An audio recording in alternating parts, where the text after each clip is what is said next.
Hello, this is David, your Historical Expeditionary, and I'm going to go on a bit of a rant today, so I hope you'll excuse me. Feel free to shoot me a message, tell me I'm right, tell me I'm wrong. But what I'm going to be talking about today is parenting and children in history. I had a tour yesterday. It was set up by a woman. Well, it was set up by a woman's assistant, personal assistant set it up, and she said she had researched and she saw that I had the best reviews, and that she wanted me to do the tour because her clients' children were very eclectic.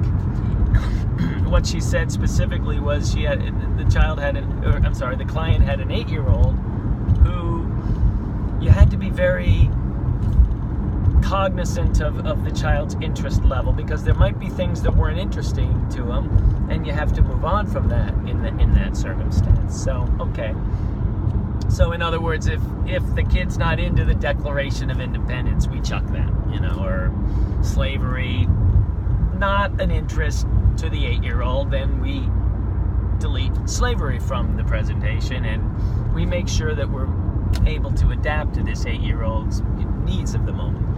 And this is not an unusual request for me to hear. I'm trying to imagine my mother calling a guide and saying, please make sure and cater everything to my 8-year-old. I really don't think that would have happened, but not unusual in today's world. So anyway, I meet the people. Kids are very nice kids. And I talk to them over at the Philadelphia Visitor Center, which is at 6th and Market Street. I walk up 1 block to Chestnut with them. We go 1 block to the left, and then we go inside Independence Hall, and we see their presentation, which includes they sit in the chairs for 10 minutes as they do an opening discussion, and then we stand and we see 2 different things. So then we walked out of there, and as soon as we walk out the door, the 8-year-old says, my legs are tired. Okay, he's 8 years old, and he's walked 2 blocks. He walked 1 block up, 1 block to the left. I'm 54, I walk for 6 hours a day. Kyle's 60. But the 8-year-old, he was exhausted. Now, any parent out there knows what's going on. Kids, if they're not getting exactly what they want, often will be either hungry or tired, right? They just ate, but they're hungry. Or they haven't walked, but they're tired. And that's just because they're not getting what they want, and either they do this purposely to manipulate events, or they're just, they don't know why they're doing it, but suddenly they're thinking that they're hungry or they're tired. And any parent says, and most parents I deal with, they say, you're fine, go on. But in this case, the woman said, well, can we go to a bench, and then you can talk to him on the bench, because his legs are sore. Okay. So we go to the bench, and I talk to the kid at the bench, and we, there's things we can't get to because walking, he's absolutely exhausted. It's been a difficult two blocks there. And so anyway, this is one of a lot of examples of these kind of things, and I just wonder if parents really understand what they're doing by catering so much to their kids' every little comfort. I'm driving to work today, and I looked at I looked across the street, and there's 5 kids, 11, 12, 13, that age, and all 5 parents are standing out there at the bus stop. And this is news to me that now kids, it's in the suburbs, safest place in the world. Nope, kids cannot wait for the bus anymore. Well, anything could happen anywhere. Yeah, anything could always happen anywhere. Statistically, things are no worse now than they ever have. They've been a lot worse in the past, of course. Now we get to see it on television if we want to abuse ourselves and see every video of every bad thing that happens. I mean, last night my wife was watching, and there's a story about someone who drove through people in California, and I'm just wondering, well, what are we gaining out of that? You know, Thoreau said that all news is gossip. He said, you know, once you've got the concept of murder, every murder story is gossip. Why do we need to know that somebody drove through a crowd of people in California? That it wasn't domestic terrorism. It's just somebody with mental health issues. Okay, well, it's just kind of making people so fearful of the world to get these little statistically insignificant incidents every night that everyone's just terrified to allow their children to grow up ever. And, you know, when my wife, she made sure that our son would take the train places. We would be there when they went in the train. Somebody's there when he gets off the train. He's got a cell phone. It is not the most dangerous, horrifying, scary thing in the world, but every other parent thought we were nuts because they were, I'm not putting my child on a train.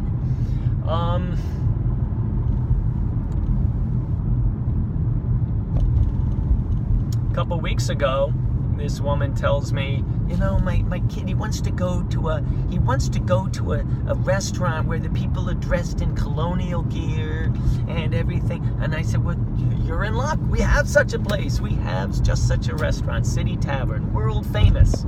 They cook everything, you know, from recipes from the 18th century. People are dressed in colonial outfits. He'll love it. And she says, all right, but here's the thing. They have to make chicken McNuggets. Can you have them make him chicken McNuggets? No, they're not going to give him fucking chicken McNuggets. Everything's from the 18th century. Well, he only eats chicken McNuggets. Well, has it occurred to you maybe to encourage him to try something new? To maybe do something different? Maybe test his abilities at adapting. No, she said, oh, well, we can't go there if they're not going to do chicken McNuggets. She said, well, do you think they would be willing to order from McDonald's and give him chicken?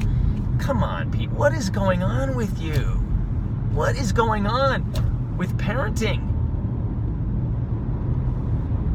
Someone on Facebook over Halloween wrote, oh, I showed my kids The Exorcist and they were bored in 2 minutes. This movie really doesn't wear well. No, it's not the movie. Your kids suck. Your kids suck. They need some villain jumping at them within the first 2 minutes of a movie, or they're bored and tired, and you let them get away with this attitude. You should know these people are going to be losers. They are not going to accomplish anything. They're probably not going to leave home till they're 40. People are not getting their children adapted to be able to deal with life. Now, there is nothing more exciting and thrilling than giving a tour to kids who are interested in the history and you know, feel the history. There's nothing better. It's why a lot of us do this. And I've had such great experiences with kids. And of course, I see a lot of tremendous parents. And, you know, I remember once I was giving a tour to this girl, and she's just looking at me kind of blasé, and she's on her phone the whole time. And I thought, boy, you know, that's obnoxious that the parent lets the kid do this. Let's be clear. I'm really ranting about the parents. I am not ranting about the kids. Kids are kids. But anyway, the dad comes up to me about halfway through and he says, listen, I don't want you to feel insulted. She's writing down everything you're saying. And I looked, and sure enough, she was like a court stenographer who kind of leaves her body and just types everything. So, you know, I've had fantastic experiences with children, and there's nothing more exciting when that happens. But it is not the job of me or your teachers or history in general to mold itself so that it is immediately interesting and understandable to a child who is not listening or interested or going to make an attempt. I mean, all teaching is going to be a two-way street. And with some of these kids, I really feel for the teachers out there. I don't know how they can handle it when these children have been taught by everything, by every level of society, that it is the job of society to bring everything down to that child's level and make it immediately entertaining and understandable for that child. Because I don't know how these children are going to adapt to adulthood. I don't know how they're going to deal with struggle if they can't walk 3 blocks. And if they're going to have parents that are going to cater to them in whatever they need. It's tough enough for the teachers out there. It's tough enough for them to be able to teach these kids. And there's some great teachers, some terrible teachers who just teach based on what the textbook is and don't really know. But there's great teachers. But the greatest teacher in the world isn't going to be able to teach a kid who is lazy and not listening and not caring. There's only so much that can be done. And those are my thoughts on this particular subject. So anyway, at the moment I am driving out to Connecticut because I'm going to be meeting a group of kids, and I'll talk to you about that tomorrow. I've been to this school a couple times before, and it's always been a fantastic experience for me. I hope it's going to be a fantastic experience for them. And I'll talk to you all soon. Thanks.